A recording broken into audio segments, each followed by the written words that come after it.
For some patients, your breast or plastic surgeon may place a drain at the time of your surgery. A drain is a tool used to help remove normal healing fluid from your chest or axilla. Here is an example of what you can expect a drain to look like. The drain system is composed of a catheter attached to a small plastic bulb with a stopper. The drainage end of the catheter is inserted near your incision under your arm. There will be one suture holding this in place. This stitch will be removed when your drain is ready for removal. The bulb will then lay at approximately hip height on your body. When the plastic bulb is compressed, a vacuum is created. This creates a constant, gentle suction which helps draw the fluid out from your incision. The bulb should be compressed at all times unless you are emptying the drain. Here is an example of what a compressed drain looks like. How long you have the drain post-surgery will depend on the amount of drainage your body makes. Every person is a little different on how much fluid your body will produce as you heal. In order to communicate to your surgery team how much you are draining, you will be asked to record your daily total drainage. You will need to empty your drain each morning and evening. Please record the total amount of fluid you empty at each time.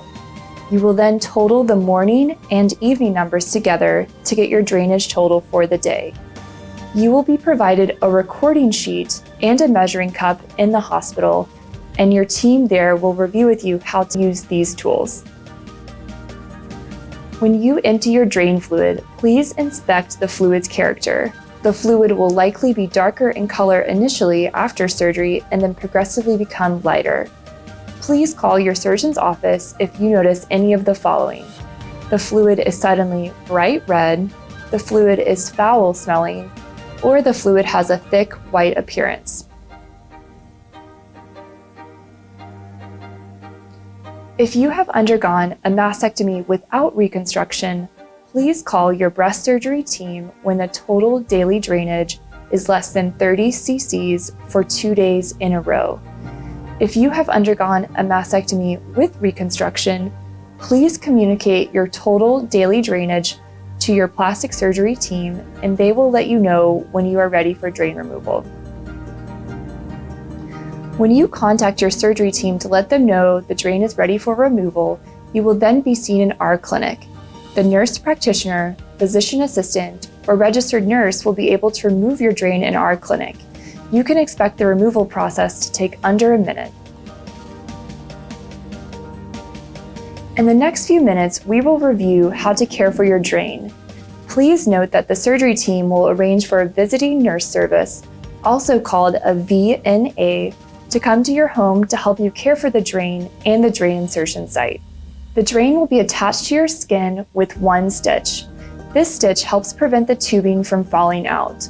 It is normal to have a small amount of redness at the insertion site, usually no larger than a dime. Once you have emptied your drains, please wash your hands again and check around the incision site for swelling, tenderness, pus coming from the insertion site, or increasing redness. Prior to your surgery, your care team will help you obtain a surgical camisole. These are given to patients to help with managing their drains post-surgery. The surgical camisoles have an easy-to-open Velcro front with pockets on each side to help you hold your drain. You should not let your drains hang unsupported. The surgical camisoles can be used to support your drains. Patients will often wear the surgical camisole under a comfortable button-down or jacket.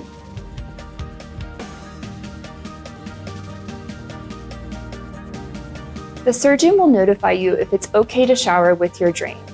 If you are able to shower with your drain, you will need to be sure you support your drain while you shower, as you do not want the drain to accidentally fall out. Please note that you should not scrub at the drain insertion site, but rather just let water gently run over the area. 2 options for bathing with a drain. The first includes with a lanyard.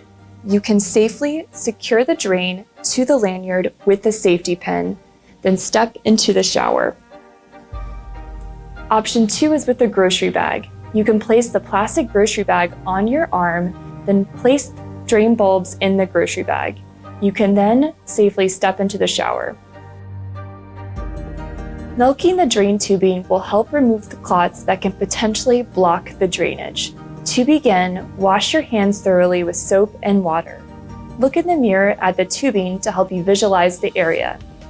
At the point closest to the insertion site, pinch and hold the tubing right below your thumb and forefinger of one hand. With the thumb and forefinger pinching the tubing, slide gently down the tubing.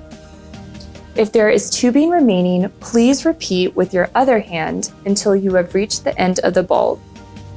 You can continue to repeat this process as necessary to push clots from the tubing into the bulb. You should call the surgeon's office if you visualize a clot and you are unable to move this clot into the bulb after milking the tubing, or if you notice your drain has suddenly stopped draining and you feel swelling in your chest or axilla.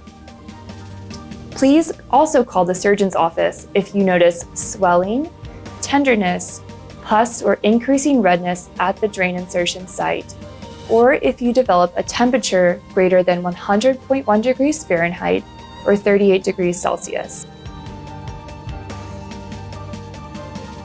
As we reviewed previously, your drain should be compressed at all times except when emptying your drain. For review, here is an example of a compressed drain versus an uncompressed drain. If the drain is not compressed, it could be due to a few potential issues. The bulb is not compressed completely because it was not squeezed tightly enough. The stopper is not closed securely, or the suction catheter is dislodged and leaking.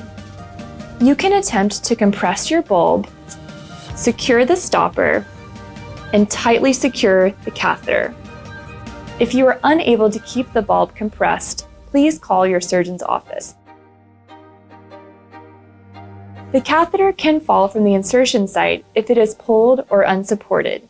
This is rare as the catheter is held in place with a stitch.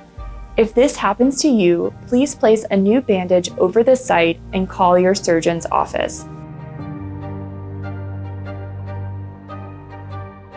As a review, please call the surgeon's office if you develop a temperature greater than 100.1 degrees Fahrenheit or 38 degrees Celsius. You begin to notice redness around the insertion site that is larger than a dime. You notice pus from the insertion site. The amount of drainage suddenly drops. The fluid you empty is suddenly bright red, foul-smelling, or thick white in appearance. The catheter falls out, or you cannot keep the bulb compressed. We hope that you have found this video helpful and informative. As always, if you have any additional questions, please reach out to your surgeon's office.